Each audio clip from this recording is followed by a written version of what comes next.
pilot here. I have my co-pilot, Vivian Oguche. Good morning, Vivian. How are you doing? I'm good. Sounds really nice, co-pilot. I wish I could really fly a plane. Oh my gosh. Good morning, guys. Such a beautiful day, like Shegun will say. Shegun, if you're listening, you put that in my head. Beautiful day today, and it's a pleasure to be here once again. I am Vivian Oguche. Now, if you're game, let's get this show on the road after this show break.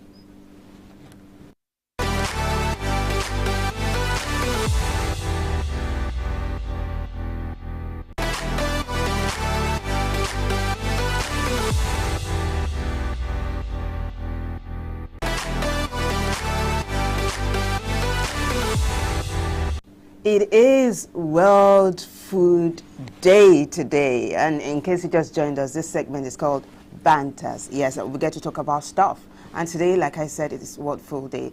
And gosh, if you're like me, I like food. I don't know about you, Olumide. I love food, and let me tell you my favorite food. I'm an Igala from Kogi State, so this is my favorite food, Oje Akpa. That's corn food. And obegwa, that is bean soup. It's one of my favorites. I don't know about you. Yeah, I just told you, Oje Akpa, that's corn food. Okay. Oje Akpa is like semovita, but this is locally made, right? And then obegwa, that's bean soup. It's one of my favorites, actually. Oje Akpa. Is that one that looks like bean cake, moi moi or something? No, gosh, it's like semovita. It's tuwo. It's tuwo. Okay. Yeah. What soup or stew do you... I said, if you're listening, I said obegwa. Obegwa. Bean soup. That's what you guys call gbegiri now. Gbegiri, yeah. Okay. Hey, now I get it. Yeah? I get it. How about you? Me, do I really have a favorite? I really don't have a favorite. I think I like more of, I think maybe junks and all that. Jeez, no, junks. Not junks. Not junks per se, but... But I know you like junks, Olumide. I know you love shawarma. Guys, that's a scoop. Those are snacks. Okay, yeah. Okay, so think of a food you really like eating. Well, it's just the regular one. I think it's just fried rice, coleslaw, and turkey. Yeah. That's good. Grilled or fried, whichever one. Yeah. But there's this food I used to watch my grandma make when I was young. They call it a kokore. It's a native food. What's that now? Now, what's it made of? I can't really tell. If the producers can help me. Kokore is from... Producer, he wants you to help him. Oh my gosh. They call it kokore. Okay. Yeah, Yorubas are familiar with it, or people from Ogun State, and I think even Lagos. You're familiar? Yes, water yam. Ah. We have a kokore, we have a bripo. And I think a bripo too is also made of cocoyam. I can't really remember. Gosh, this is mouth-watering. Guys, take a look at what's on your screen. Yeah. Mouth-watering food. Yes. Food I like, I think it's from the southeast, or I don't know, it's what do you call it? Ofesala, white soup. Ofensala. Yeah. I love that. When I was in Abuja, I used to take that. It was quite interesting, and they had all this protein. Look at this. This should be ofada. This is ofada rice, ofada stew, and moi moi, and some mede mede. Yeah. Yeah. Yeah. And that looks like some swallow there. Yes. Oh, it just went up. But it's World Food Day, and based on what we saw on the screen, food is not just a swallow or rice or whatever. Fruits as well. Yes, banana, carrots, and all of that. And we do hope you have a balanced diet today. Yeah. When I was in Ibadan, I used to like amala. You know, people in Ibadan love amala.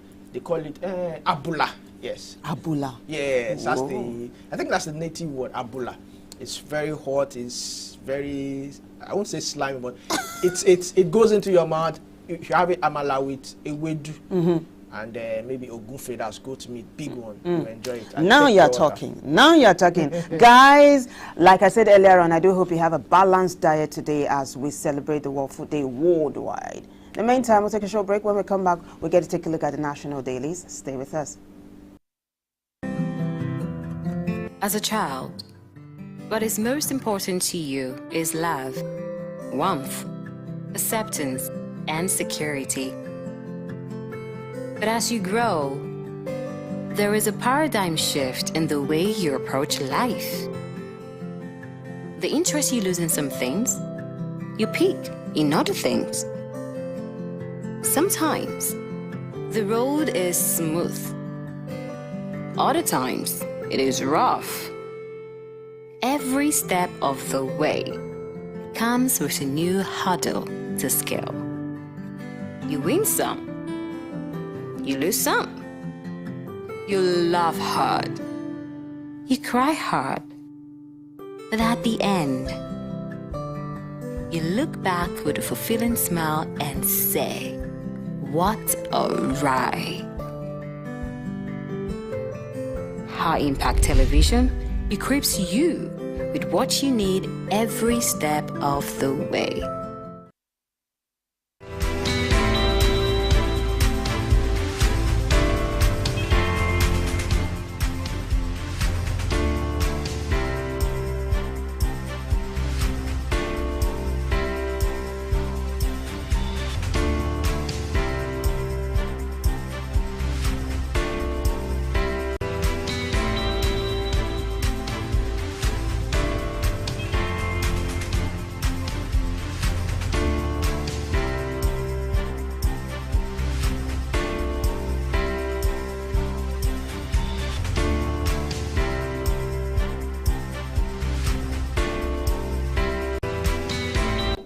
Welcome back. This is the newspaper review segment on the Breakfast Cafe. Don't forget you can also join the conversation by calling our phone line 081-2182-0154. 081-2182-0154. Call us, tell us what's happening in your area. Give us updates, and if you want to take part in the conversation, you can also call and give your own opinions. We'll start off with the Punch newspaper this morning. And the Punch newspaper greets us with a bold caption. It says, marketers plan petrol import to bridge shortfall. Just one writer to that story says, Dangote not producing enough to meet domestic demand currently.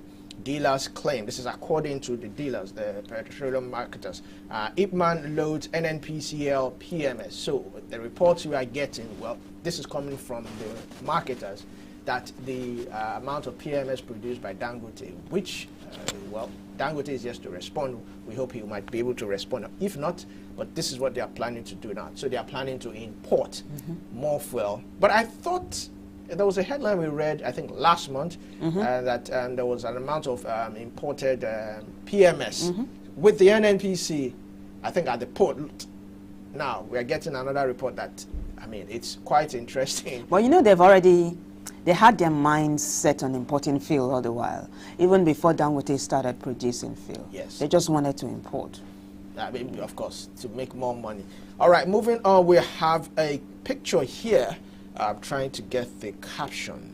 It says, okay, this is the inauguration of the PDP governorship campaign in Ondo State and the presentation of the party's flag to the governorship candidate, that's Chief Agbola Ajayi in Akure yesterday. Now, just beside the masthead, we have this one, Fresh Crisis.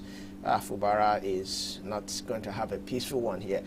Fresh Crisis hit Rivers as pro-Fubara. Wiki lawmakers clash. I'll take that again. Fresh crisis hit Rivers as pro-Fubara and Wiki lawmakers clash again. We can get more of that story on page 44 of the Punch newspaper. And just above that, PDP crisis. Damago gets reprieve, leads Ondo campaign. That's on page 2 of the Punch newspaper. Government hires SAN for Lagos Calabar highway lawsuit. I was expecting that. You came up with this plan, this bold mega plan to have this highway from Lagos to Calabar. You destroyed a lot of businesses, what, millions of naira, and then you come up and say, oh, there was a mistake. That wasn't where you were supposed to. That wasn't the plan. Of course, I was expecting this. Yeah. So definitely a lot of lawsuits will come on because you have actually ruined a lot of businesses. And, you know, let's just see how that pans out in court. Now, besides that, we have federal government plans, cash transfers for 20 million poor Nigerians. My question is, how does this even help people? I remember months back, people woke up to 50,000 naira. I was hoping to get that 50,000 naira, but I didn't get.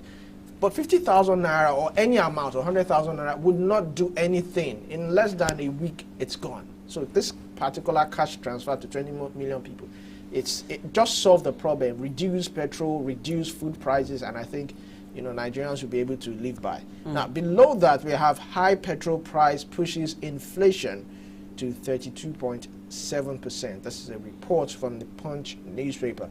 2 more stories to go. Onya Dam, anxiety grips Ogun community over fresh flooding. I mean, we still have the Lago Dam. Now we're having Onya Dam. Flood everywhere.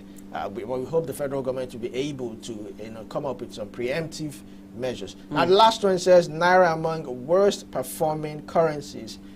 Guess who's saying this? The same people who feel they have all the best advice for Nigeria. Yeah. World Bank. They come up with different statement advices and all that.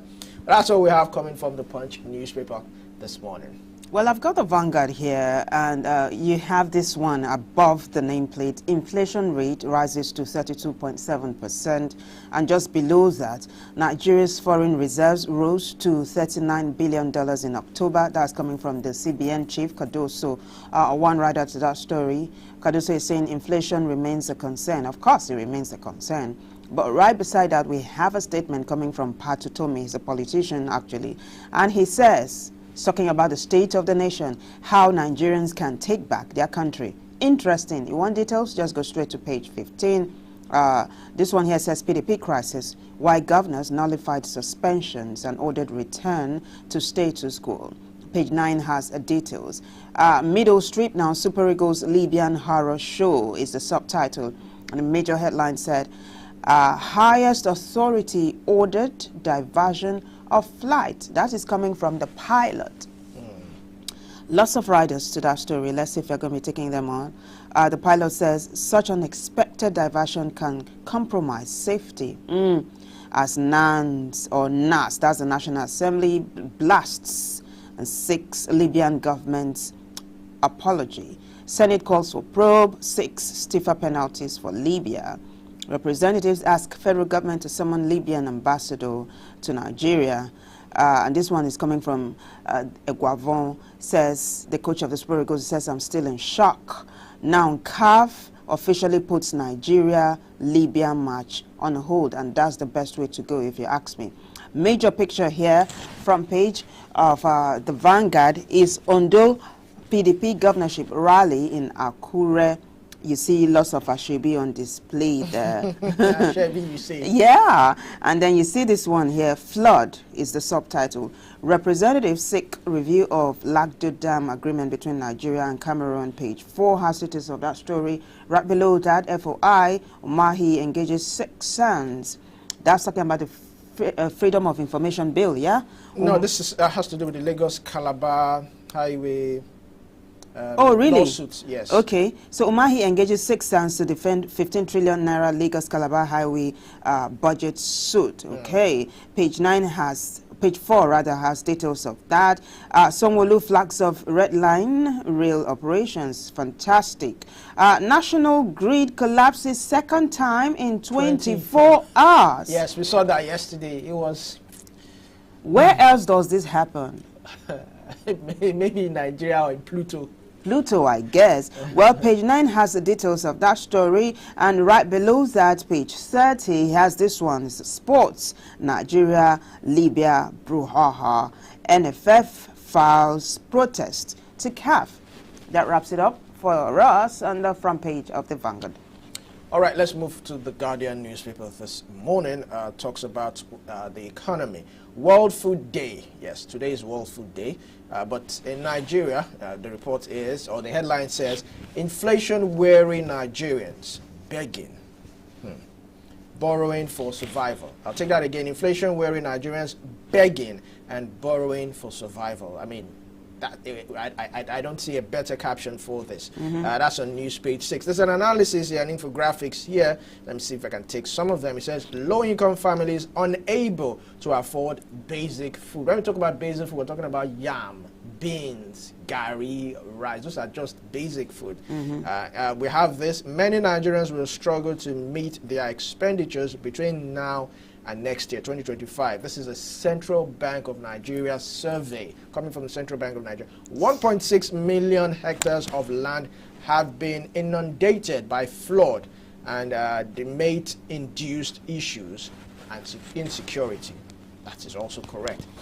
We have this one, 50% of fresh agricultural produce in Nigeria is lost during post-harvest stage. And lastly, we have this one, by the conservative estimate of the national average cost of a healthy diet of 1,255 naira. Well, I'm not sure how they got to that calculation. As of August figures, a family of 4 would require 150,000 naira a month to have a meal daily. Yeah, you can reach this particular survey. You can get the results to this by random sampling. Okay. Yeah, I guess that's how they got it. I'm talking about the 1,255 naira meal for a day. Okay. How do you split that? You split that by 200 or 300 naira. I mean, that's what I'm thinking. Do you take gari and granuts in the morning and something? But you know what it's saying here is a family of 4 would require 150,000 naira to feed the entire family, you know, a day. That's the reality we are at this point. Moving on, we have Nigeria and others may need 100 years to end extreme poverty, says World Bank. How many years do people even have to live to get to 100 years? Man, it's not funny actually. Court sentences teenager to 5 years imprisonment for sexual assault. That's on Metro page 8. We have this one, Power Minister denies multiple grade collapse, blames minor trip-offs. You call that a minor trip-offs? Well, that's his own statement.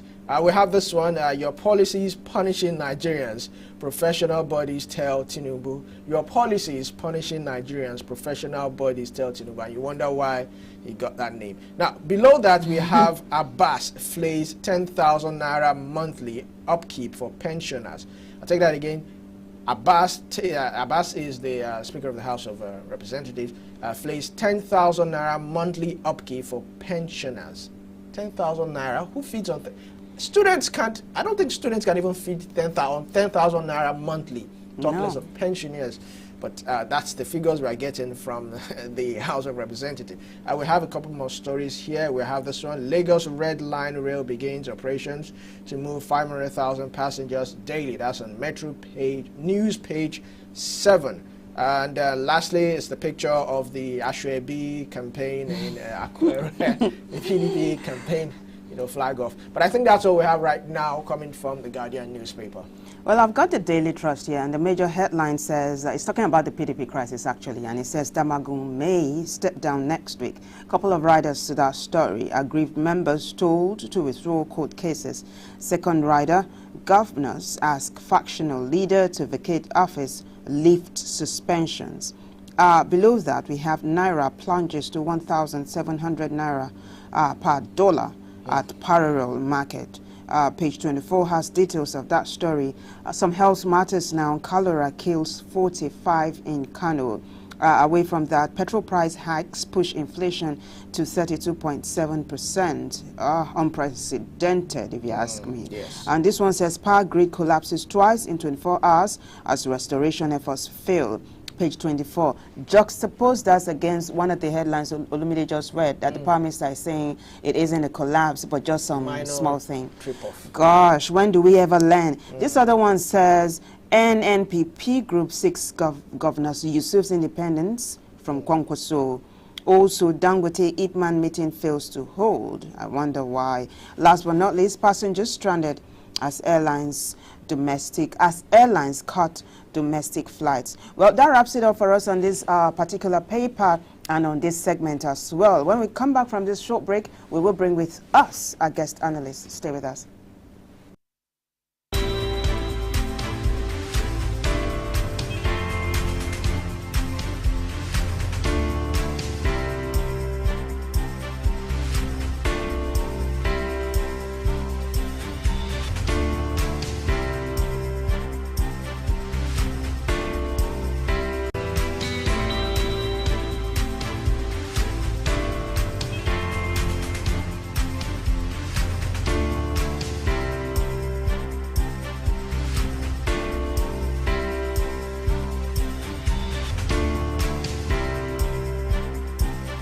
You know, bad production can kill a great content idea. Do you want to have a photo shoot, audio production, or do you need a professional voiceover artist? Do you simply want unmatched cinematography, video production, or just event coverage, such as weddings, birthdays, or burials? Or do you need a space for meetings or conferences? All these are possible with High Impact Studios. Don't bring down your creativity, let's help you take it high. And out of this world with our state-of-the-art equipment and first-class studio space. We give you the quality you deserve at the best rate. For more details, call 0706 393 5694 or 0915 958 1881. High Impact Studios, the future.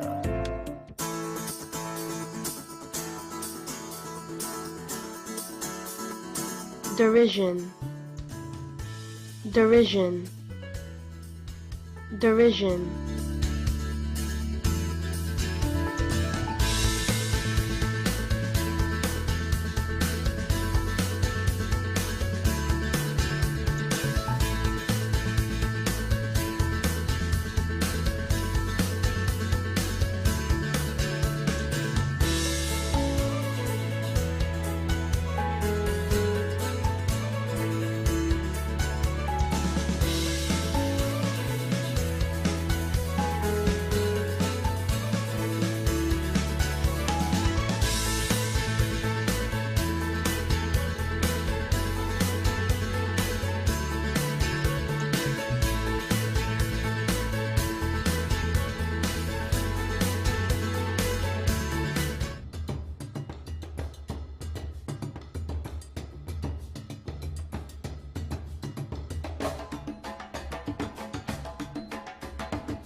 It's the Breakfast Cafe right here on High Impact TV. My name is Vivian Uguche, and right opposite me is Olumide Shokoya.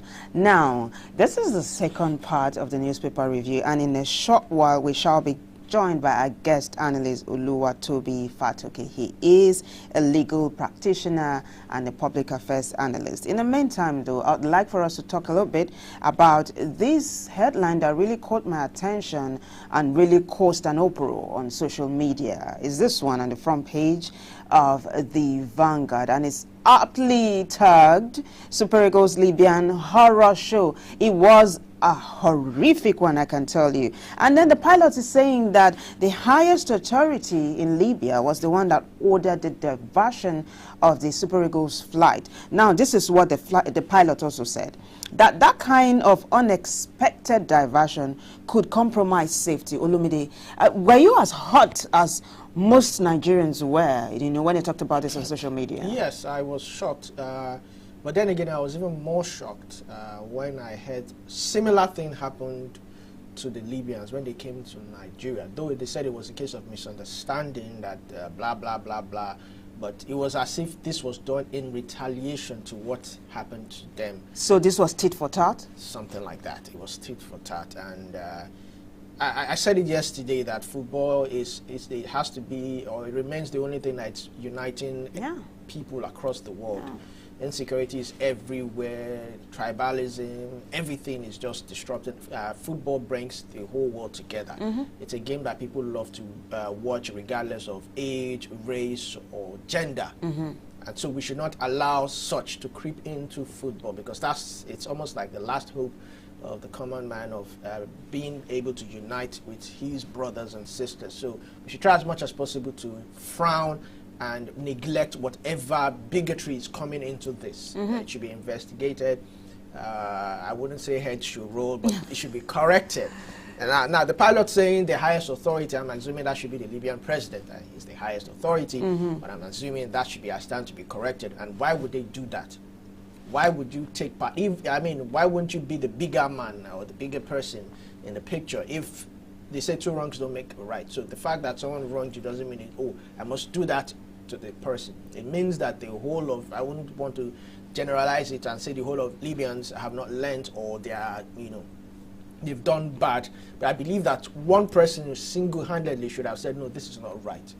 Whatever the difference is, even if we've seen where I think there was a time, I think maybe it was during the Olympics, or there was one particular tournament that a Russian athlete, the war was still going on with Russia and Ukraine, and a Russian athlete took part in the game and said regardless of what is happening in the country, war, that they would still take. Yeah, because it's sports. It's sport. Yeah. So regardless of our differences, Nigerians should feel comfortable that, Nigerians are going to Libya to have a tournament, and they should be treated well. So what do you think should be done now? One of the writers here says the National Assembly is asking the Libyan governor to apologize. Yes. Do you see that coming? It depends on how strong our diplomatic ties are. That's very right. Just like Dr. Kayode, Dr. Adidaya Kayode said yesterday, he said because of how we have been portrayed outside Nigeria, he doesn't see that happening.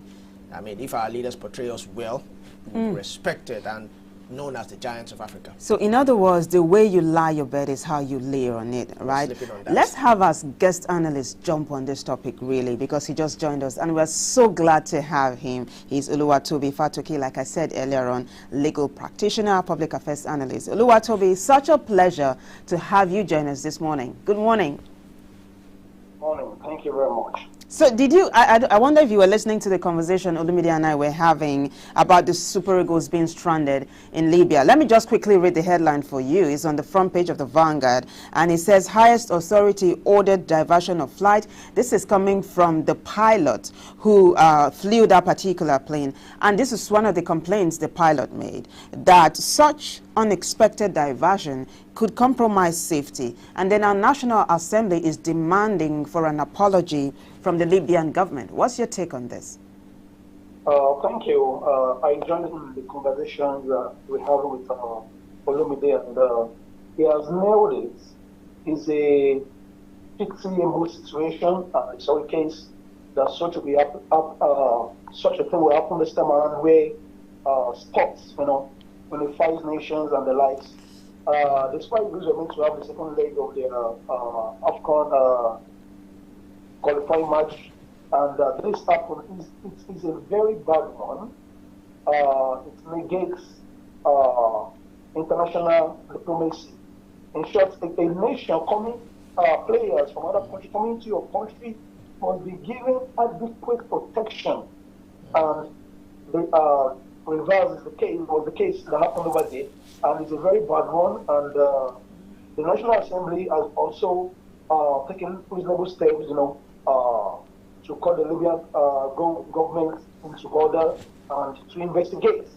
We need to investigate what actually caused this. Talking about sports, sport is meant to be a fair play. You don't have to use gimmicks, tactics, to weaken the opponent, to weaken your opponent, and for you to ensure a win. No, that's not the spirit of sportsmanship. There must be fair play, and no matter what might have led, or no matter the rationale behind that delay, the ambush, let use the word kidnap or, just kept at the place, no matter what, would have led, no matter the rationale behind it, it is uncalled for. It is really uncalled for, and also, CAF has taken a position suspending the match and to investigate. There must be a thorough investigation, and not just investigation, there must be proper sanction.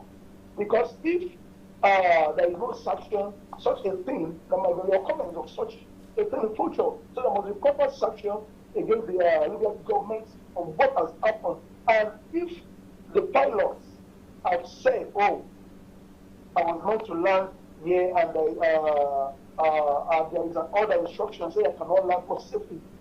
Yes, but no. That's not what the pilot said.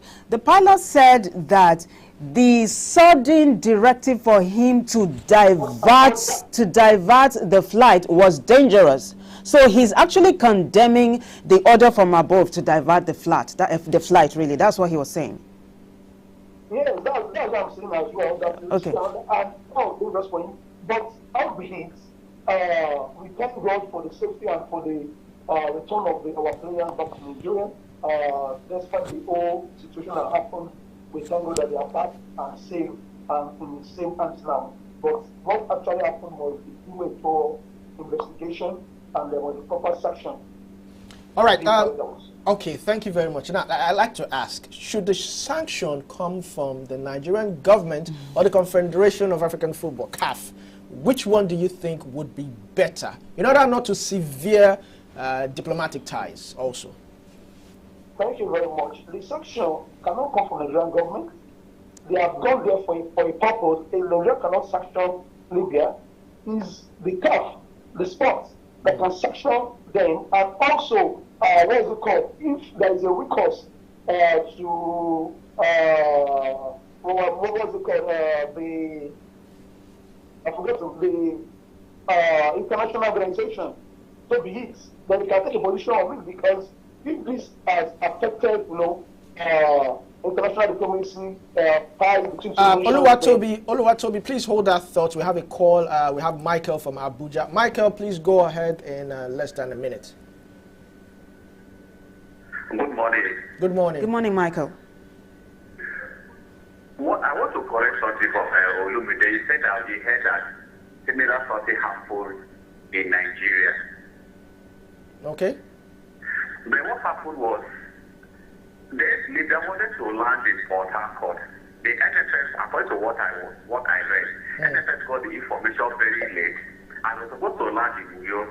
Okay. And when they heard they were landing in Port Harcourt, they tried to put a message across. They were already on board. And the same NFS organized a boat and an urgent approach to meet them in Port Harcourt with a boat and police. Nigerian police escorted those guys to Uyo. When they diverted Super Eagles flight or the original airport was supposed to land to another airport, their own football government bodies were not aware that Super Eagles were at the airport for 14 hours. And after 14 hours, you saw the bus they brought to Super Eagles to take them from the airport to the hotel was just like more of a damn football. Okay. Michael, that was a slap on Nigeria. Yes, I agree. Thank you so much, Michael, for that contribution. It was very, very illuminating. So that's noted. Oluwatobi, do you want to continue with what you were saying earlier on? Yeah, thank you. So, as I said, there must be proper sanction being carried out against the Libyan government after a thorough investigation to forestall such repetition of such acts among other nations. And the CAF has a very vital role to play to ensure that such a thing does not repeat itself again. Absolutely. Also, it is important to note that the House of Representatives and the federal government has summoned the Libyan ambassador to Nigeria. You know, you asked earlier on that Nigeria can't, or you said like Nigeria can't sanction Libya, but I think Nigeria can, you know, especially when it comes to the ambassador. I don't know if you want to respond to that. The ambassador can be expelled, right, if it is discovered that there was some foul play here. You said what? Okay, I was asking that the federal government and the National Assembly has summoned the Libyan ambassador to come explain what has happened. Earlier on, you had said that Nigeria cannot sanction Libya. But if investigation is thoroughly carried out and it was discovered that there was foul play, Nigeria can decide to expel the Libyan ambassador. Don't you think so? Yeah, very, very well. That's after a thorough investigation, and there must be limits to such in order not to brew, enmity among the two nations. And the National Assembly has actually taken the right step to invite, because there is what we call the doctrine of all the authority patem.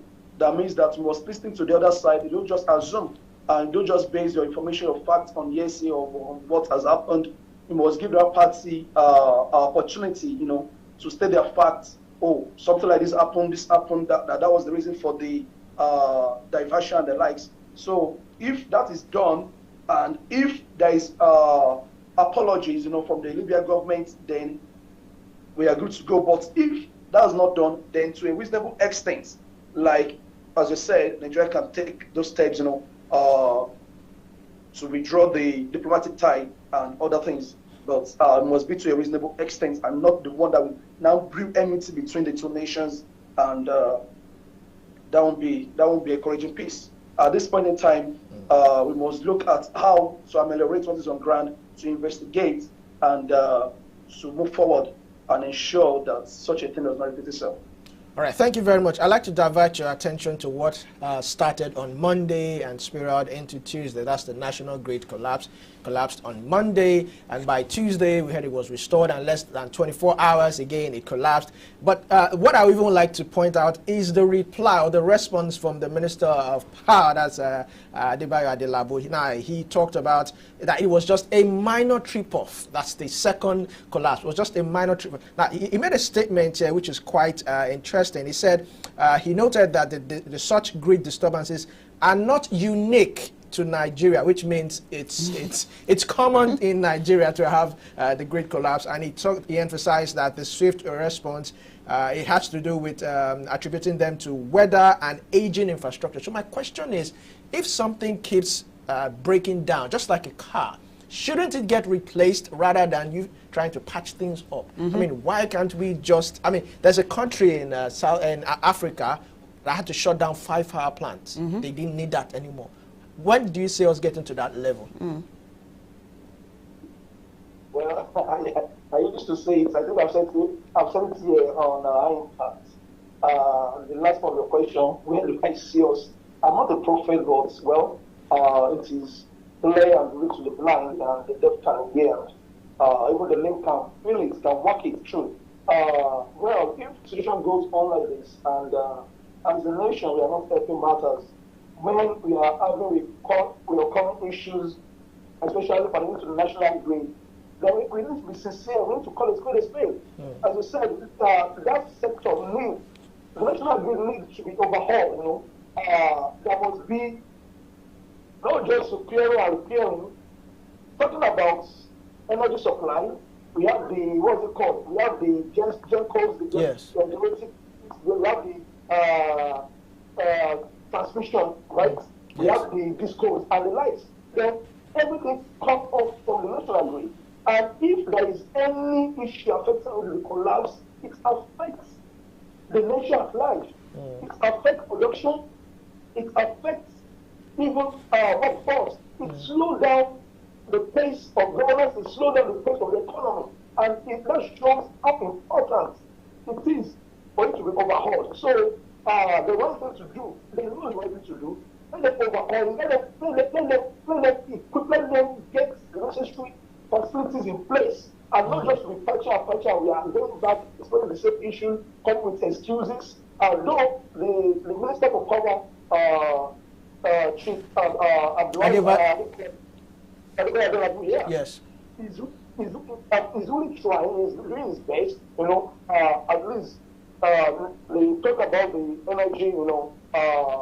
Compared to previous governments, we can give him kudos that he's trying, but there are some issues, that is beyond him. That you have to come back to the president, and is beyond his ministries for the nation at large. is for the president to step in, because power is a very critical aspect and crucial aspect to drive the economy of the nation forward. And look at the situation of hiking fuel now and the cost of fuel now, talking about even diesel and the likes. So people now think that you have power supply, you have to rely on alternative power supply. Talking about what is it called, the inverters and the likes. So all those things are consuming funds. How many Nigerians can afford that? How many people those in business, the retailers, even the manufacturing companies now talking about that day and the likes, and now that the national big collapse. So the nation must rise to that occasion and ensure that. And also, I see the director on this program, sorry for the question, where the issue of the flood is in very happened. And I said, we always wait until we have problems before we provide solution. All these problems don't just happen overnight. You would have seen the signs. The signals have been there. You have known. That is why we have the maintenance department. That's why we have the maintenance. They would have passed the, what is it called? The document showing that we have issues. There is likelihood of this thing collapsing.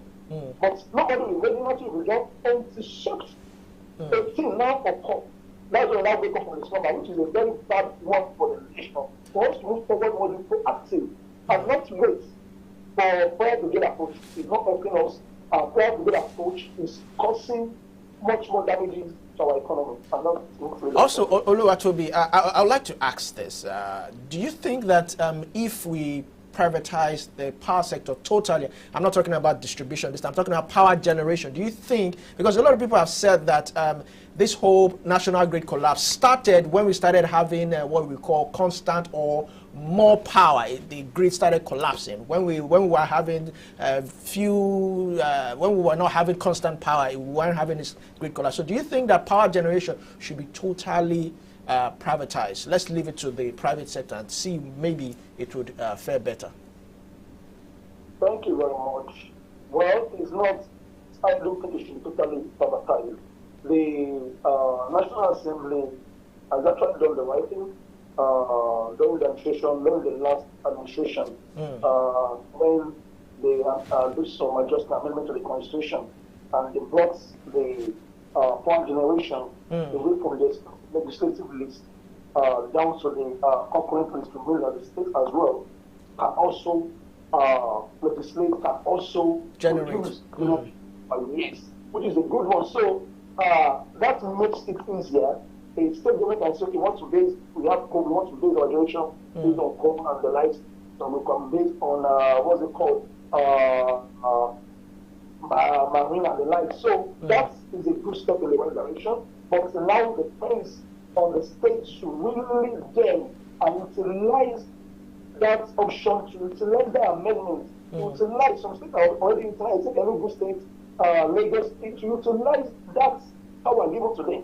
And that to make it easier. Because now, talking about people putting the hands of private sector, let us look at, let us join the iron, and let us look at where we are coming from and where we are today. Many of these businesses, so-called, that have been in the hands of the government, that have been privatized. What result have we gotten? Rather than impoverishing the members, the less privileged in the communities, when they come with high tariffs. Where is NITEC today? NITOS, they are not totally privatized. Where is NITEC? Talking about the NNPC as well. NNPCL. So looking at all those issues, it is not this, in other countries, yes, power has always been subsidized by government because it is not easy to sustain energy. It is not easy. It's huge cost. If it's left totally in the hands of the private sector, now we are battling with the item for it. Now even the bank, we are paying now the tariffs has increased. Then I doubt if we are going to be able to sustain what we come to. All right, now let's quickly take a look at this one. I beg your pardon, please, if you can just do this under 1 minute. It's on the front page of the Punch. Marketers plan petrol import to bridge shortfall. The rider says that Dangote oil not producing enough to meet a domestic supply or the domestic demand currently. This is coming from the marketers. Do you smell rats here? I'm sorry to say, you told me to coming from this underwoman, and as a bona fide Nigeria, I will say this, that I as a person, I'm tired of, talking about the oil issue, talking about the fuel issues we have in the nation as of today. There is no system, there is no leadership. There is no leadership. Everybody is doing his own in the way of my life. The government is not sincere with the masses. There is no sincerity of purpose, and that is wrong. They are not moving the nation forward. The citizens are crying. Everybody, they are feeling the heat. And if anything that we make, that we fix, that we make the fuel to be available, that we reduce the cost, we call it out. There is people are suffering. I want to recall myself from always commenting. We have commented before. So many activists have been out. They have, making analysis, but nothing is changing. And so people are taking facts on these issues. So people are making billions every day on these issues. Where is patriotism? Where is leadership? Especially in the oil sector, where is patriotism? Are we no longer patriotic to the nation, but being patriotic to other nations? Why are we an oil producing nation? So we are going for it. It is a bad moment, and it is a slap to other nation that we are experiencing this over time. And this we are common issue, no solution. For the past 6 months or thereabouts, we are common issue. I think there also have been a solution, and not complain we are current issue problems everywhere on a particular sector. That is, but apparently the president is the minister for petroleum. So he must do the needful and ensure that the cost is being brought down, there is production, our refineries are working are put in place, and they allow the refinery also to work adequately. There must be transparency. We have lost transparency. We have lost accountability. Oluwatobi, you're so right. The buck stops at the president's table, and he must do the needful. Yes. Thank you. We have lost accountability and transparency. Absolutely. This is a very safe place to land. You've been fantastic on the show. We appreciate your time. Thank you for coming. You're most welcome. Yeah, so we've been talking to Oluwatobi Fatoki, legal practitioner as well as public affairs analyst. Time for us to take a short break. When we come back, the show continues. Stay with us.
stoical, stoical, stoical.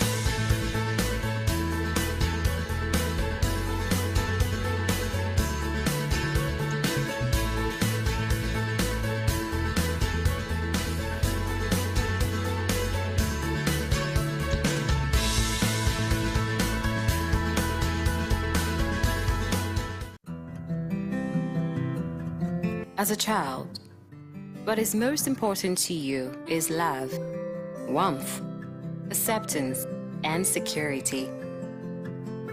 But as you grow, there is a paradigm shift in the way you approach life.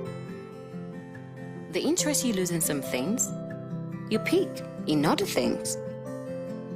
Sometimes, the road is smooth. Other times, it is rough. Every step of the way comes with a new hurdle to scale. You win some, you lose some. You laugh hard, you cry hard, but at the end, you look back with a fulfilling smile and say, "What a ride." High Impact Television equips you with what you need every step of the way. Do you know bad production can kill a great content idea? Do you want to have a photo shoot, audio production, or do you need a professional voiceover artist? Do you simply want unmatched cinematography, video production, or just event coverage, such as weddings, birthdays, or burials? Or do you need a space for meetings or conferences? All these are possible with High Impact Studios. Don't bring down your creativity, let's help you take it high. And out of this world with our state-of-the-art equipment and first-class studio space. We give you the quality you deserve at the best rate. For more details, call 0706 393 5694 or 0915 958 1881. High Impact Studios, the future.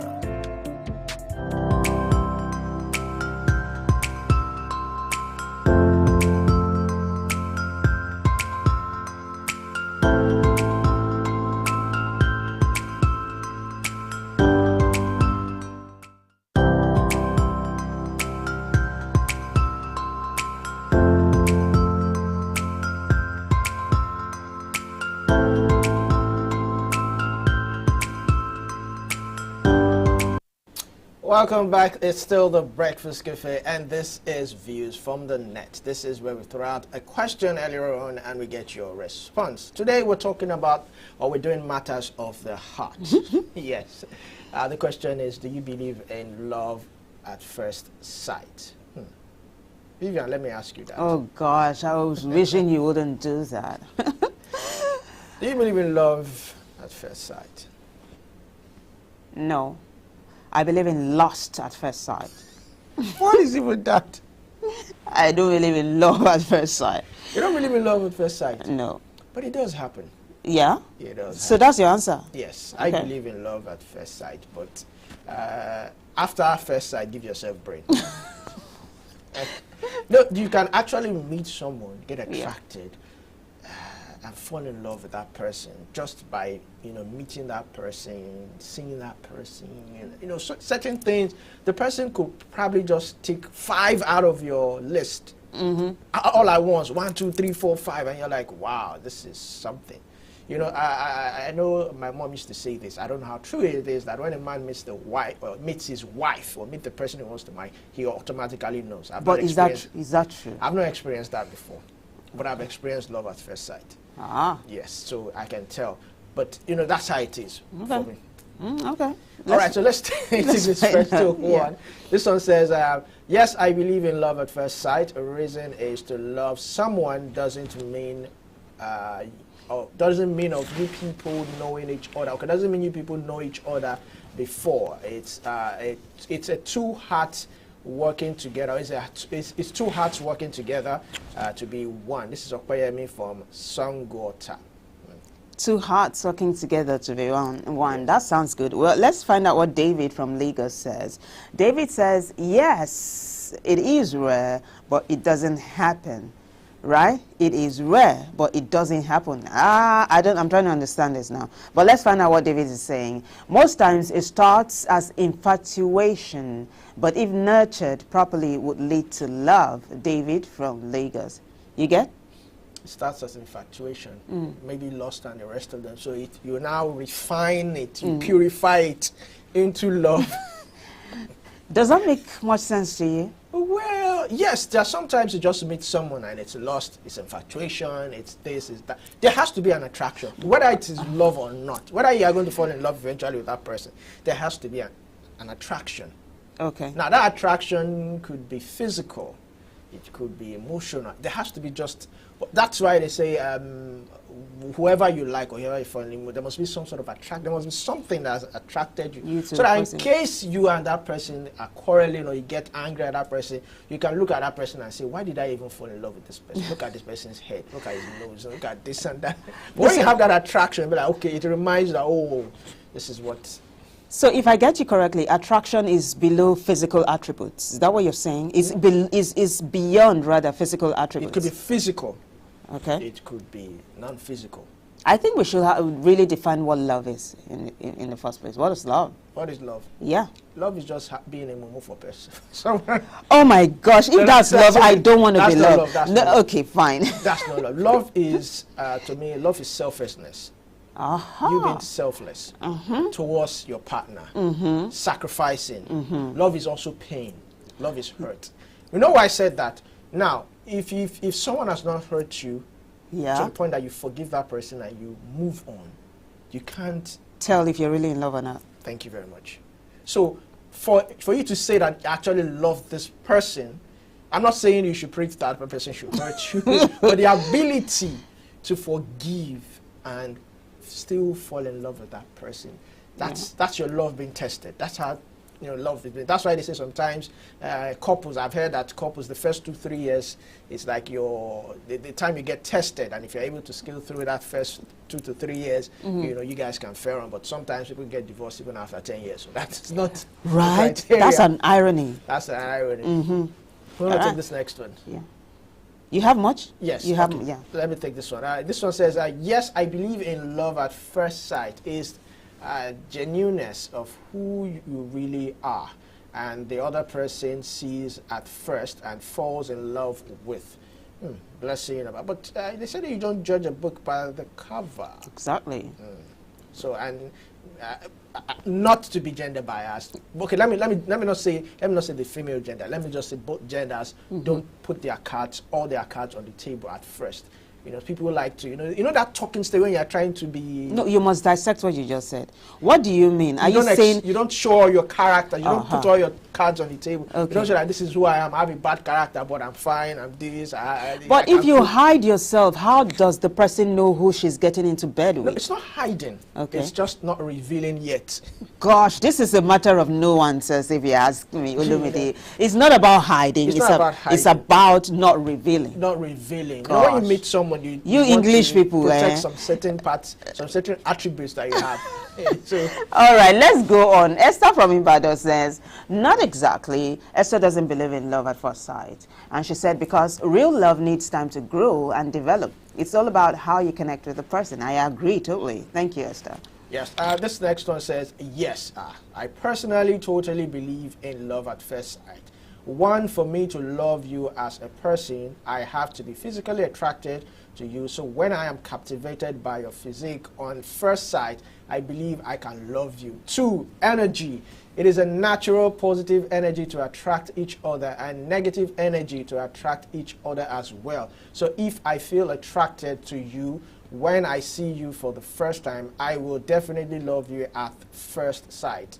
I will definitely love you at first sight does exist. Okay, I will definitely love you.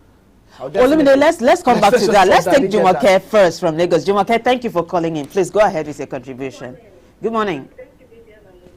Thank you. So, I was just trying to address something he said when he said that he didn't want to make it gender-based, but a particular gender, they don't put all their cards on the table. I don't know Olumide's issue with women. I don't have an issue. I think that was both ways. We also have men that don't reveal all of them, like everything that is to them at the beginning of a relationship or a talking stage or whatever. So I'm trying to address that statement Olumide said. It's not a gender thing. It can come from both parties. So I think Olumide has a particular issue with women, but I think he should sort it out. Thank you. Oh my God! Do you know what just happened on international TV? What? This is not national TV. You have just been called out on. You have been called out on international TV. No, I said that I don't want to make it a gender thing. That's why I generalized that both genders. That's why I said you don't reveal all the. You said you hide, and I said you don't reveal. Yeah, for a man, you could decide not to show some certain things like anger or any other thing, or maybe cheating. Your cheating skills. You might decide to You're cheating. Oh Lord, you're digging you're just digging this. I'm revealing from the other gender. So if she's saying is I have a problem with hold on. So I have a question for you. So if you're not going to reveal your cheating skills at the beginning of your interaction with the opposite person, when do you reveal this part of you? When you're 6 months into the relationship? Oh well. All right, Michael. Thank you for calling back. Please go ahead with your contribution. What I want to say is, I don't think I believe in love at first sight. What I would say is, neither love or attraction at first sight, but it's not really love. Because when people walk to, oh, you're so cute, can I have your number? It's an attraction, not love. I can have that person's number during the course of our chatting, talking, and discover, but it's not the kind of person I want. And then I started to engage like physical attribute of that lady. Wow, this person looks gorgeous. Approach her to have a number. And then we will get close and discover this is no good here. We're not for this love. What attracted me to the thing of it that's good. If you own this and this and this and this, or the lady can say, this guy looks so cute and I had your number. All those things. It's an attraction, not love. Okay. When you are attracted to somebody, you get too close to that person, you discover if you are very in love or not, or love. Thank you, Michael. Michael is calling from Abuja, and I agree with you. I mean, I know I've met a dude, 6 packs and all, and when we got talking, 10 minutes into the conversation, I knew I just didn't want to spend another day with him. Yes. I do believe in love acceptance, and I'll give you a personal experience. When I was in school, there was this lady in my department. The first time I saw her, I fell in love with her. And from then on, I was on her case. But unfortunately, she had a boyfriend. She had this guy that was always, I call him a bodyguard because the guy was all around all the time. My friend knew. Do you understand? So I think when we graduated, my friend called me and told me they've broken up. And immediately, you went for her? I went for her. Gosh, were you holding your breast and waiting for them to break up? Something like that. I was on her case. Do you understand? Did she say yes? Yes, we actually. Wow. I fell in love with her. She was my crush, every other thing. Did she fall in love with you? Yes, and we started dating. Okay. So that happened. But unfortunately, well, you know the rest of the story. All right, let's take Samuel from Lagos. Samuel says, I believe in love at first sight. You might see someone and just feel some unusual connection to them. The way she looks at you or just does something what now just says a lot to you. This is Samuel from Lagos. I'm sure you're saying the way she gives you the green light gets to you. Is that what you're trying to say? So in other words, Samuel believes in love at first sight. Yes. Yeah. Now this one says, nope, I don't believe in love at first sight. I believe that love is grown over time, and it's not something that someone can fall into at first sight. This is Joshua Solomon from Lagos. Okay. Nkechi from Enugu says, yes, I believe in love at first sight, but it only only happens when you meet someone beautiful and your village people aren't involved. Oh my God. Otherwise, it's just attraction, not love. Nkechi from Enugu. So we should just be praying that our village people are not monitoring us. Monitoring spirits, stay away. That's All right, what now she's this saying. one says, I used to believe in love at first sight until I met my ex who borrowed money and disappeared. Olumide, how can you be On laughing? a grand entrance and a grand exit. Now I believe in background checks first. You're cracking us up here, Tunde. It was a grand entry and a grand exit. You see why you shouldn't fall in love with somebody. Okay, we've got this other one. Yeah, it says, I only believe in love at first sight when I see a credit alert. Gosh, all those other feelings don't really matter. A credit alert clears my mind quickly. This is Chika from Ogba. Olumide, do you support Chika? Now, a credit alert, does that mean it's to stir up, your love is based on monetary value? Yeah, that's what Chika is saying. That's what she's saying. Well, I think you need to overhaul your whole perception about love. Good. It's selfless and it doesn't require any form of stimulation or whatsoever. Now, this one says, yes, I believe in love at first sight. Sometimes you meet someone and there's an instant connection that you can't quite explain. Adiola from Abuja. Yes, I believe that also. Yes, Adiola, I agree too. But we also have Ibrahim from Kano who says, I think love at first sight is real, but true love needs time to grow and build a strong foundation. The first sight is just a spark. The real work comes after. Whoa, I like it, Ibrahim. Did you hear what he said? The first connection is just a spark. Just a spark. The real thing. So you need fuel to ignite. Well, this one says, I believe in love at first sight because some people come into your life and make an immediate impact. You just know that the person is different. Blessing from Port Harcourt. Yes, you know that this person is different, makes an impact, and you know that some will come into your life and you feel they're after your life. Well, you can have it both ways. Please don't say that. Well, Chinedu from Ikeja says, love at first sight might exist, but it's rare. It's more about the excitement of meeting someone new. True love develops with time and understanding. Chinedu from Ikeja. Yeah, very true. This next one says, honestly, I don't believe in love at first sight. I think love is built over time through shared experiences and trust. Fatima from Lekki.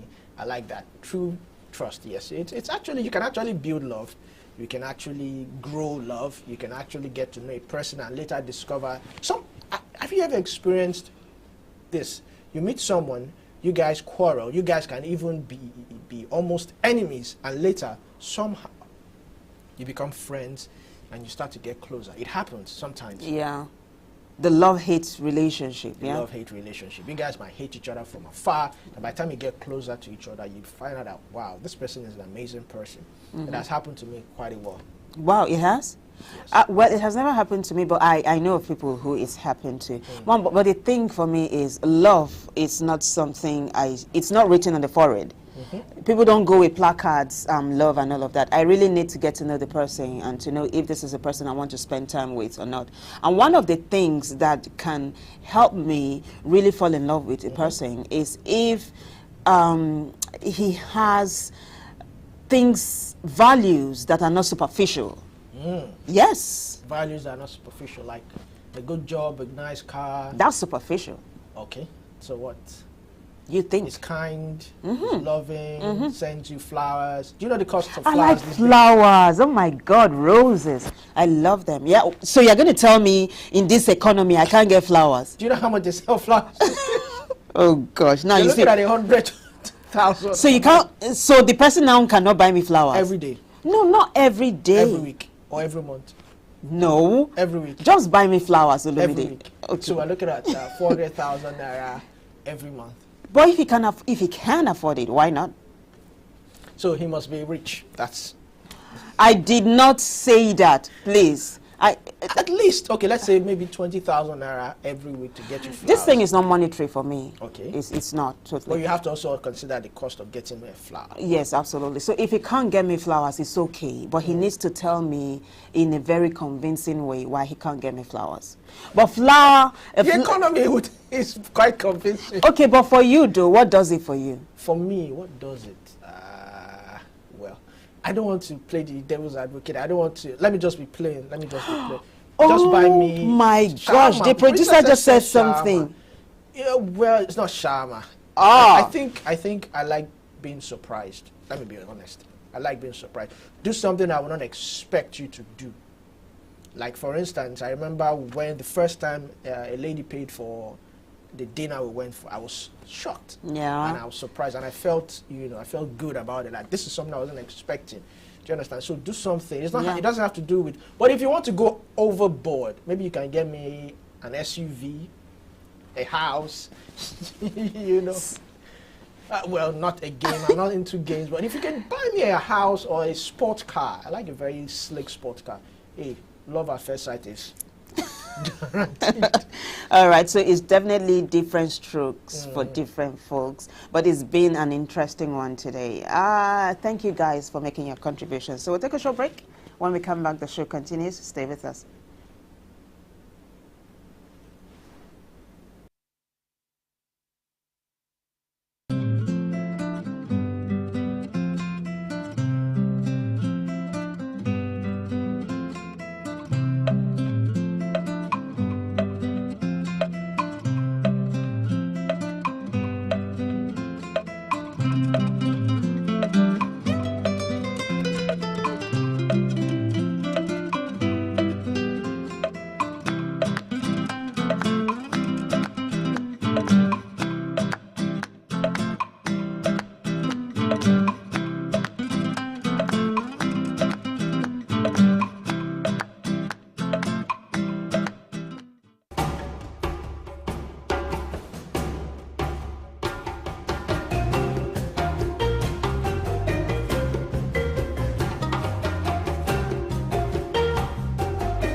It's the Breakfast Cafe right here on High Impact TV. My name is Vivian Oguche, and I'm right here in the house with Olumide Shokoya, and we are on this flight together. Now, this segment is where we get to discuss topical issues, and today we take a look at grid reliability versus renewable energy. How can Nigeria bridge the gap? Before I introduce our guest analyst to you, I'll just do a little background to the story. Now, Nigeria's national grid collapsed twice in less than 24 hours, exacerbating the ongoing struggles with power supply across the country. This incident highlights the vulnerability of the grid and the challenges faced in providing consistent electricity to consumers. The current distribution system operates using a band structure where consumers are divided into bands A, like Olumide, to E, based on the average hours of electricity they receive daily. Now, band A, which is intended to receive the highest number of hours, is subjected to frequent tariff increases as compensation for this supposedly improved service.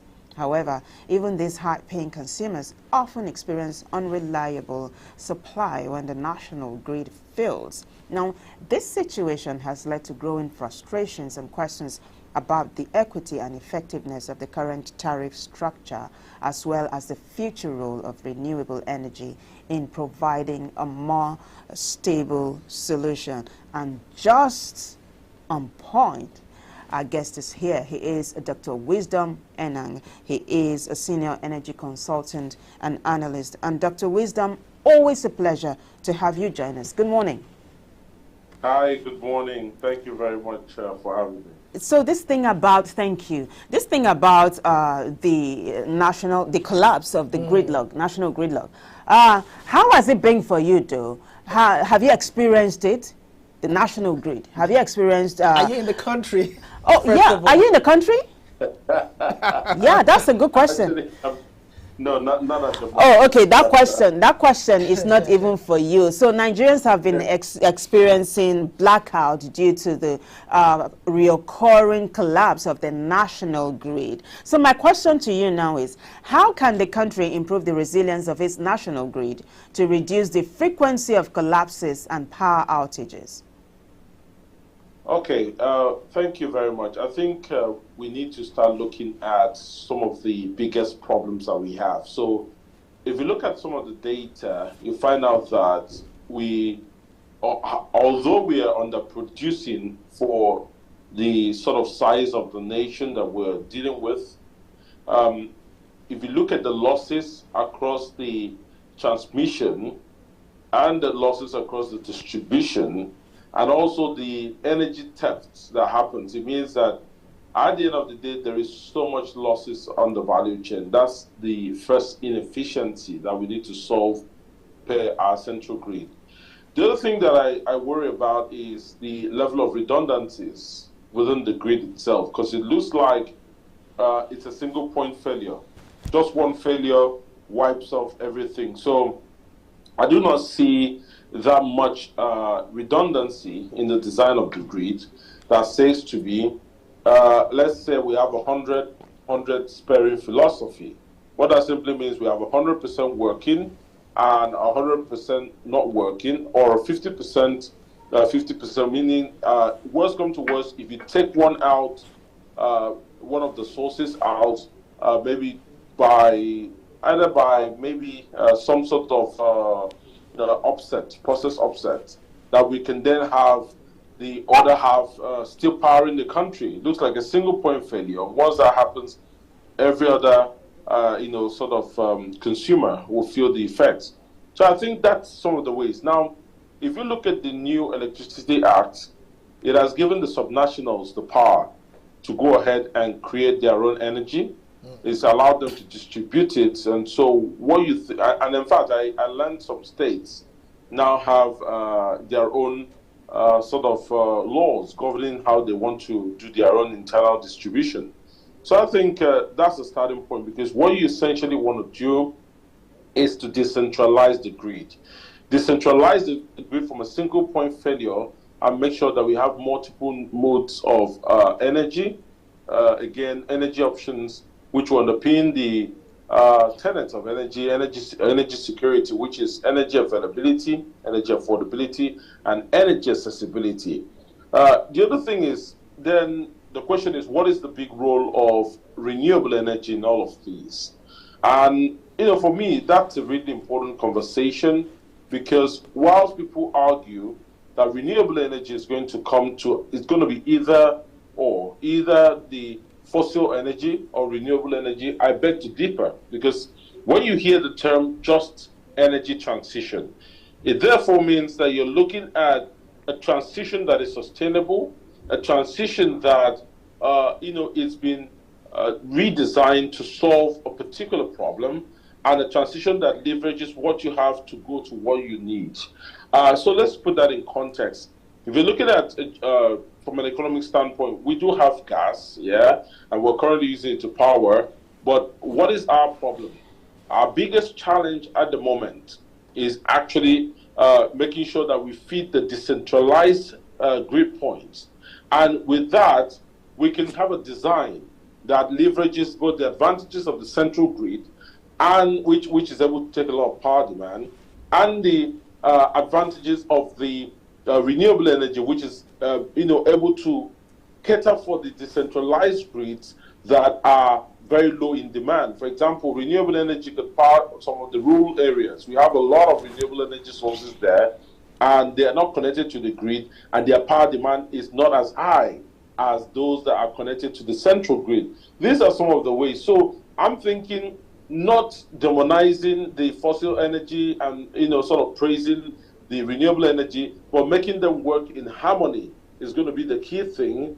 The government has their own role to play, making sure that they put out fiscal incentives to make sure that renewable energy is attractive for consumption. That's really key. I tell you what's going on in Ghana, for example. Because of how expensive the solar energy is, a lot of people cannot afford it. So they have an energy, fund that is in Ghana. And what that means is, if you're a worker and you have a certain level of salary, you can go ahead and get that energy bank to give you some money, which will be put forward towards buying solar panels and the inverter options. And then that is taken from your salary at a very low rate until you completely pay off the money. That way, Ghanaians can go in and get that money, and they, so basically anyone working in Ghana can have access to start putting up the solar panels without necessarily breaking the bank, because the government has brought in institutions that will put up this special funding arrangement to deepen the consumption of renewable energy. So imagine if someone came to you with that offer and said, look, Vivian, you're going to be paying back 30,000 Naira a month for the next 2 years, but we'll give you the upfront cost. And you set up your renewable energy enough to give you enough energy to at least go on and buffer your energy expenses, or at least have some more reliable form of energy when the central grid is off. You would jump at it most definitely, because it looks affordable at least for the middle class, if there's anything like that in Nigeria. So we need to think about this from a more holistic standpoint. We need to think about it that, okay, what are the frictional points along the value chain? How do we overcome? The first frictional point for renewable energy is the upfront cost. The running cost is low, but the upfront cost, and how do we overcome this? That's where the government needs to bring in those funding options.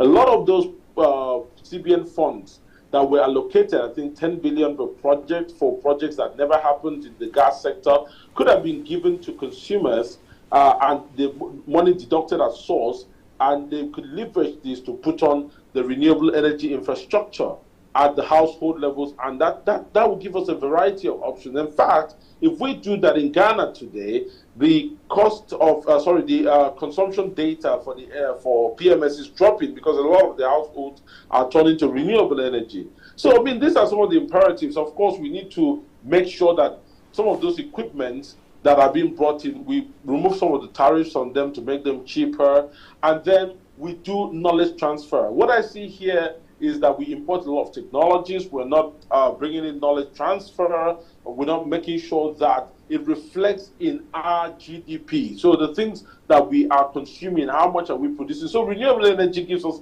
a lot of opportunities to industrialize our nation and not just to enhance energy security. All right, thank you very much, Dr. Wisdom. And I like us to look at this whole band system thing, this band A, band B, band this, band that. How does the band system, how does it even impact investment, in renewable energy this time around? And what adjustments could be made to make it more attractive? All right, so we currently have a band system at the moment, and the band system basically says those that are able to get, I think, for the most part, 20 to 24 hours of light should be on band A, and that's that's on the premise that those guys get at least 60% of the light electricity supply. Yes, at the moment, if you compare that to the cost of running your petrol or diesel engines, it still makes a lot of sense.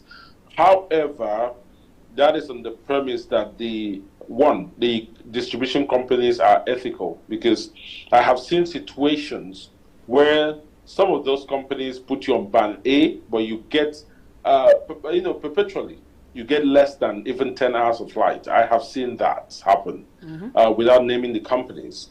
And the second thing that we need to know is, when we look at energy or payment for anything, there are only two ways to pay for it. Either the government pay for it or consumers pay for it. When it comes to the government, that's subsidies, or they're probably getting a loan, or they're owing a debt.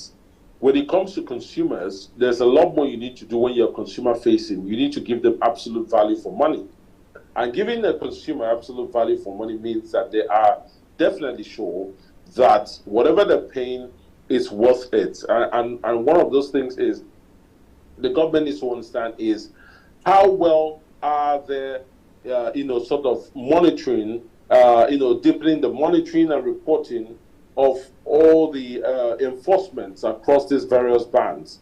How do I ensure that someone that was legitimately on ban A because it was being given that amount of electricity, if it falls on 1 month, can go back to a lower band where they truly belong, and if it gets better, can go back up. So what is the review mechanism? And how well are we monitoring the discourse to make sure that that review happens? Because it looks like once you've gone into ban A, come what may, even if they don't keep to that bargain or the contract in ban A lot of companies just leave you there. And I'm talking with empirical data.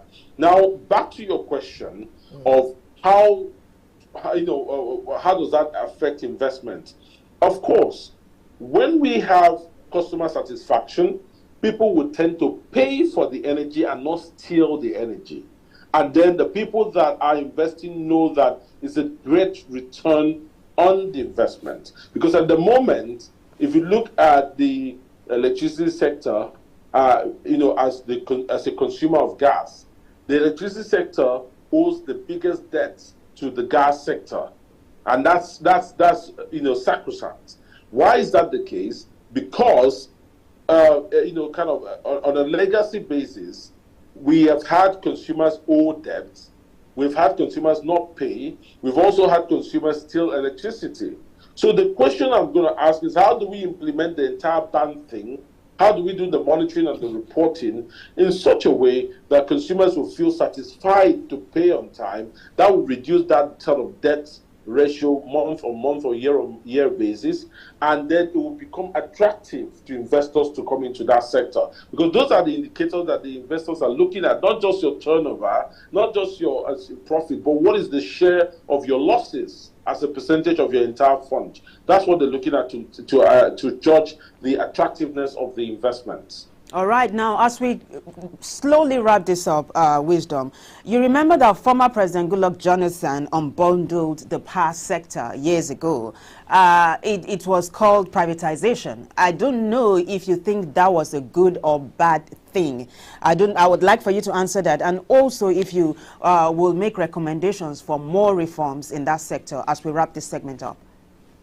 All right, thank you. I think privatization is always a good thing, because the government, the role of the government in a capitalist economy should be to create enablers and then hand that enablers, to the private sector, who will then go on to do the investments. And so I think it's a good thing.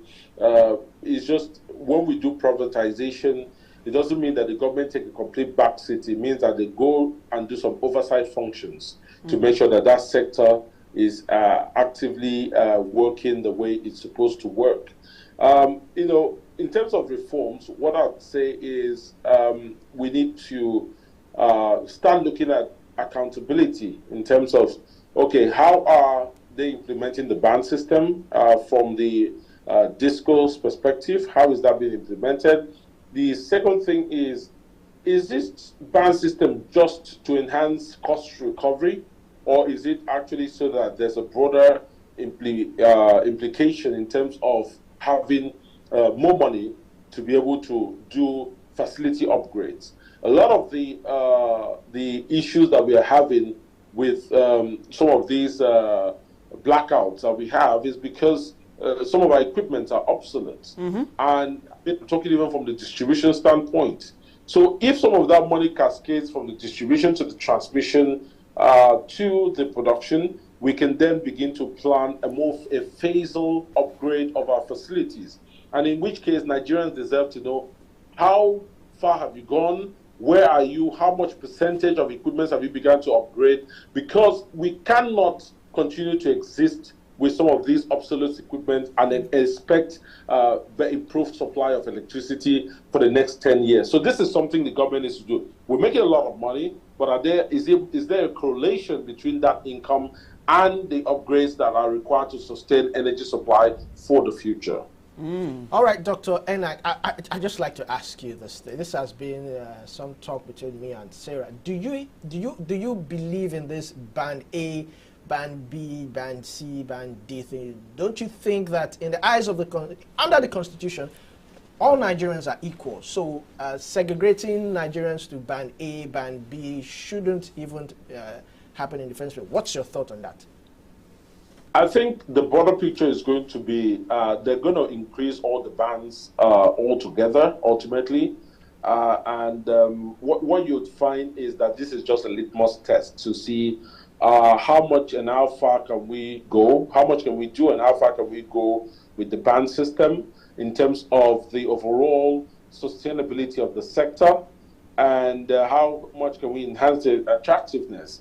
And also it's been done that way to say, okay, if you want more money from the various people at the other bands, then prove to us that you can enhance their electricity supply.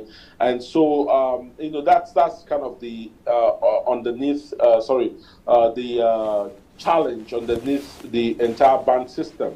But again, it is a way that has been crafted to solve the problems that we had, which is the debt problem, and the recovery cost problem, and also the fact that we needed to enhance the infrastructure if we need to sustain our energy supply for the future. So would you say, you said it was a litmus test, so would you say it worked? It's still a work in progress because, as I said, the real litmus test is down to the ethics of the distribution companies. Some distribution companies have stood tall amid the test, and some have actually fallen. And we've read in the papers where some people were arbitrarily put on the bans even when they don't have that level of supply. So a lot needs to be done. I think the crux of Nigeria's policy implementation has to be the monitoring, evaluation, and reporting of how we're getting on with the implementation, and not just the policy or to roll out the blanket implementation. All right, this is a very safe place for us to land. Thank you so much, Dr. Wisdom Enang, for your very illuminating contribution. Thank you. Thank you. Do enjoy your morning. You too. Thank you. So we've been talking about grid reliability versus renewable energy. How can Nigeria bridge the gap? And our guest analyst today was senior energy consultant and analyst Dr. Wisdom Enang. We'll take a short break. When we return, the show continues. Stay with us.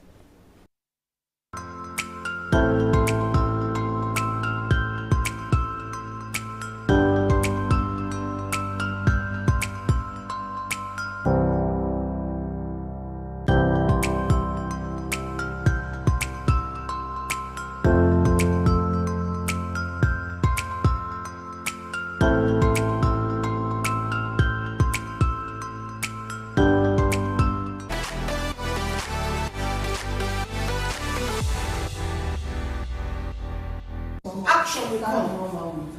I will find them tight. It is they that will run, not me, but it's to Kennedy. I will not run. Imagine a small girl like this, being a matured man, with her younger sister, 3-year-old.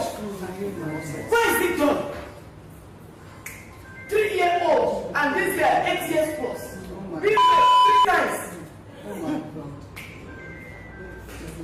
I will teach this man a lesson. When I finish with him, I'll bring it out to Nigeria. Bring him out to Nigerians. Nigerians will finish the remaining one. Yes. Because now Nigerians, you people are doing well. As I am now, each time I call you people, you come out. Each time something happens, you push it to me. And when I come out to fight, you join me. Even if you don't come physically, but you're using media. You're still doing me and Nigerian women and children a favor. I thank you very well, Nigerians. Madam, this morning I'm giving you. I think I want it, I'm not praise. This money I'm giving you is I promised my daughter clothes with shoes. It's not much money. Go and do it for her. But it cannot be on that day again because we want to come. Maybe after we graduate, take her and go and get her all those small things.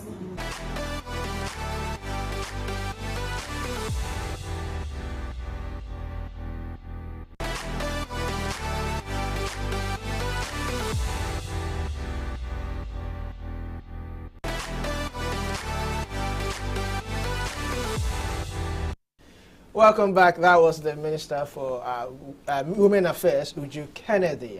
What happened was a little girl, I think 2 girls, they were raped by a man, an unknown person who have not been identified, and the minister came out to let Nigerians know that she has taken up the matter, and she, in her own words, will deal with the man, and whatever is left of him will be given to Nigerians to, finish up. But it's quite sad that that kind of lady or young lady is being subjected to that cruel. I don't know how she would survive that. I don't know. She will probably have to go into a bit of a counseling, therapy to overhaul her mind, her mental mind. It's a whole lot. It's a whole lot. Yeah, but there's something the minister said, Uju. She was so confident that Nigerians will back her up.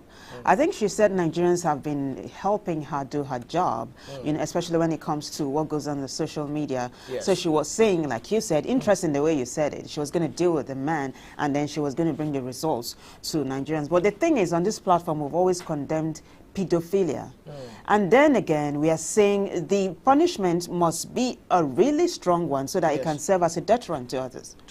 And it's just quite condolences to the family, to the 2 little girls who have been subjected to this cruel hardship. It's unbearable, and no parent would ever want to experience this. But do we have comments? Let's see whether we have any comments. And in the absence of comment, let's go on a short break. And so while we're at it, we'll take the weather forecast and we'll be right back.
All right, this is the size of our show. It's been awesome all the way from the beginning to end. We did promise you a bumper edition. I do hope you had it. But there's something else. In commemoration of the World Food Day, guys, look at what the producers did. Olumide, you called it what? Pomo alata. Pomo alata. Peppered pomo. Spiced with Ghanaian, Yoruba, Demon, pepper, and whatnot. Thank you. And guys, have a fantastic day ahead and enjoy every single meal you have today. Bye, I'm Vivian Uguche. Thank you to our producers. I would have loved to taste this, but I don't want to choke on pepper. But I'm sure you enjoyed today's edition. So why not join us tomorrow? Don't forget to follow us on all our social media pages at High Impact Studio, at High Impact TV, and the Breakfast Cafe _. Till I see you tomorrow, enjoy the rest of your day.